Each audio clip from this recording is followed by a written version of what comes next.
नमस्कार दोस्तों, good morning, जय हिंद, जय भारत। आज मैं आप लोगों के सामने नए कानून भारतीय न्याय संहिता में एफआईआर के बारे में बातचीत करना चाहूँगा। आप सभी को पता होगा कि जो एफआईआर है ये पहला प्रोसेस है जिससे क्रिमिनल लॉ को प्रोसेस में लाया जाता है। कोई भी अपराध होने के बाद ऐसा अपराध जो कि कॉग्निजेबल ऑफेंस हो, जिसमें मजिस्ट्रेट के वारंट के बिना पुलिस को पावर होता है कि वह अपराधी को गिरफ्तार कर ले। ऐसे अपराध गंभीर प्रकृति के होते हैं। कॉग्निजेबल ऑफेंस यदि कोई घटित हुआ है तो कोई भी व्यक्ति जो विक्टिम है या फिर उसके रिश्तेदार या कंप्लेनेंट जो भी है वो पुलिस में जाकर के पुलिस को इन्फॉर्मेशन देता है, जिसे हम एफआईआर बोलते हैं या प्राथमिकी रिपोर्ट बोलते हैं। यह पुराने कानून में सेक्शन 154 में हुआ करता था। जो इंडियन पीनल कोड था हमारा, इंडियन पीनल कोड के सेक्शन 154 में एफआईआर का प्रोविजन होता था। अभी ये नए कानून में सेक्शन 173 में एफआईआर का प्रोविजन किया गया। इसमें कुछ एक बहुत ही महत्वपूर्ण बदलाव किए गए हैं। यदि इनको कुल मिला के हम समराइज करके बताएं आपको तो 4 जो बदलाव हैं इसमें, एक तो ये है कि ई एफआईआर, और दूसरा 0 एफआईआर, तीसरा पुलिस को प्रिलिमिनरी इंक्वायरी करने का पावर दिया गया है, पीई जिसको बोलते हैं। पुलिस कुछ मामलों में कंडक्ट कर सकती है प्रिलिमिनरी इंक्वायरी।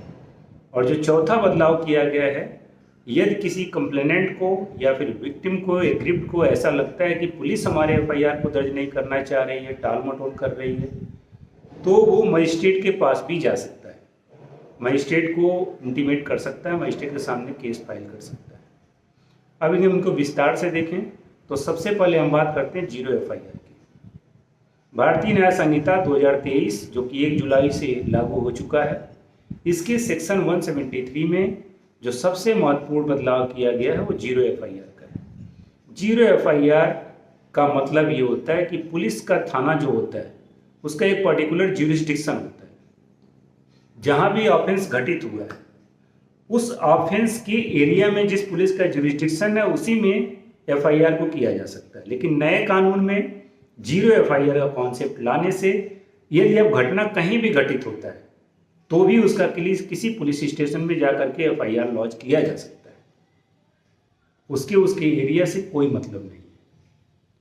0 एफआईआर में पुलिस के ज्यूरिसडिक्शन का कोई लेना देना नहीं है।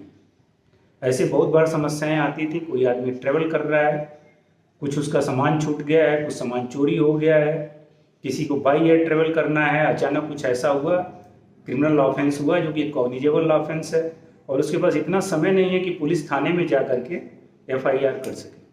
अब ये नए कानून के तहत वो किसी भी थाने में अपना यात्रा कंप्लीट करने के बाद 0 एफआईआर लॉन्च कर सकता है। पुलिस ये मना नहीं कर सकती है कि 0 एफआईआर मेरे ज्यूरिसडिक्शन में है इसलिए नहीं कर पाओगे। ऐसा होने के बाद जो कंसर्न थाना है वहाँ पे केस को ट्रांसफ़र कर दिया जाता है। इन्वेस्टिगेशन वही थाने के लोग करते हैं। जो दूसरा महत्वपूर्ण बदलाव हुआ है वो बदलाव हुआ ई एफआईआर का। ई एफआईआर आप सभी को पता है कि टेक्नोलॉजी का ज़माना है। आज के ज़माने में सारा कुछ डिजिटलाइज किया जा रहा है। गवर्नमेंट ऑफ इंडिया का ये प्रयास है कि हर एक चीज़ें इलेक्ट्रॉनिक मीडियम से की जाए, और नए कानून में इस बात का बहुत ही तवज्जो दिया गया है। अब ई एफआईआर मतलब इलेक्ट्रॉनिक एफआईआर। यदि कोई ऐसा पर्सन है जिसको लगता है कि उसके घर पे, जैसे काफ़ी लोग अपने घर से बाहर रहते हैं काम के सिलसिले में, यदि बाहर हैं, उनके घर पे कोई अपराध घटित हो गया है, कॉग्निजेबल ऑफेंस घटित हो गया है, तो अभी मेल के जरिए या फिर व्हाट्सएप के जरिए या फिर और किसी इलेक्ट्रॉनिक माध्यम से उस पुलिस स्टेशन को इन्फॉर्मेशन दे सकते हैं। बट इसका जो कंडीशन है, इसमें प्रोविजन प्रोवाइडेड दिया गया है। इस प्रोविजन के तहत उनको 3 दिन के अंदर उस थाने में जा कर के फिजिकली अवेलेबल होना पड़ेगा, और जो सब्सटेंस उन्होंने कंप्लेंट लिखवाया उस कंप्लेंट के ऊपर साइन करना पड़ेगा। साइन होने के बाद ही पुलिस अपने मोशन में आएगी और इन्वेस्टिगेशन शुरू करेगी।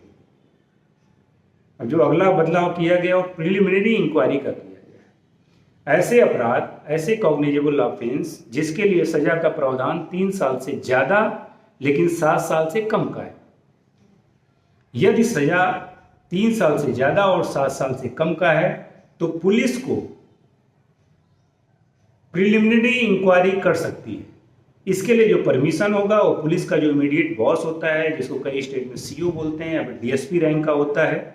कम से कम डीएसपी रैंक का जो अधिकारी होगा उससे रिटेन परमिशन लेना पड़ेगा कि हमारे एरिया में एक ऐसा अपराध घटित हुआ है जिसके लिए सजा 3 साल से ज़्यादा लेकिन 7 साल से कम है, तो हम प्रिलिमिनरी इंक्वायरी करना चाहते हैं।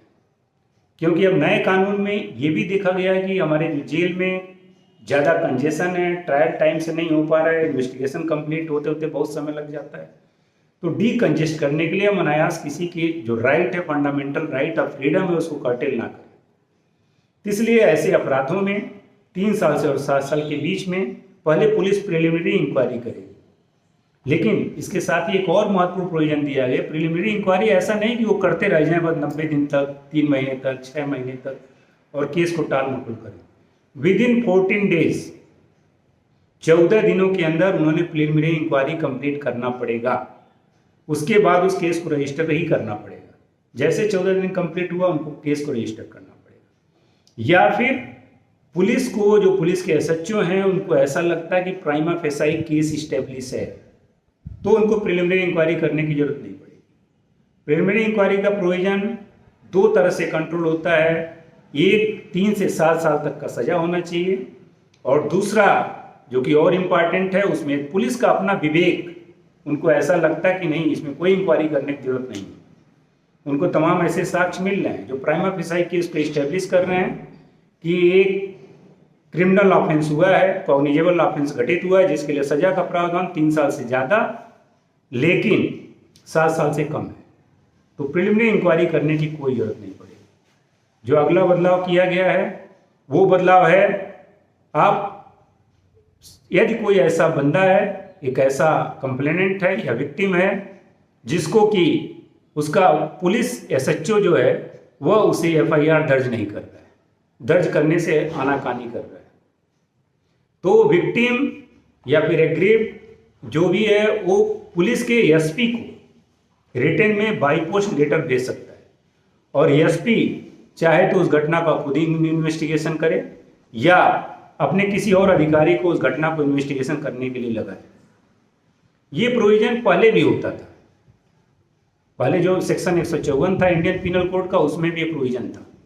अब इसमें आगे जो बदलाव किया गया, मान लीजिए एसपी भी मना कर दे। पहले तो एफआईआर दर्ज करने से एसएचओ ने मना कर दिया, फिर उसके बाद से एसपी को लेटर लिखा गया, एसपी ने मना कर दिया। अब उसके पास क्या चाह रहा है, किसी एग्रीव्ड या विक्टिम के पास क्या चाह रहा है, क्या ऑप्शन है, तो वो मजिस्ट्रेट के पास एक नया प्रोविजन बनाया गया है 173 सेक्शन में कि वो मजिस्ट्रेट के पास में भी केस फाइल कर सकता है और पुलिस को इन्वेस्टिगेशन करने के लिए बाध्य कर सकता है। तो इस प्रकार से आपने देखा कि जो सेक्शन 173 है एफआईआर के बारे में बात करता है, इसमें चंद एक बदलाव किए गए हैं जो कि समय के हिसाब से बहुत ही जरूरी थी, नितांत आवश्यकता थी।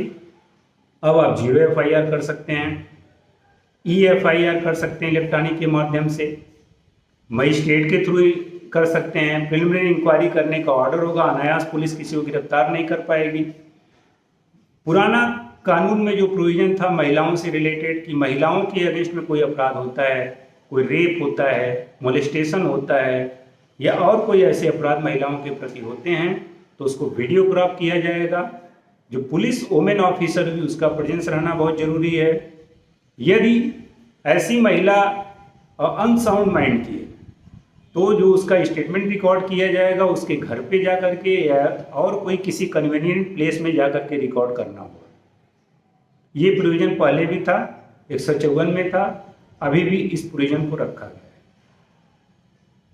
तो इस तरह से आज एफआईआर के बारे में जानकारी हासिल की है। Thank you very much. जय हिंद, जय भारत।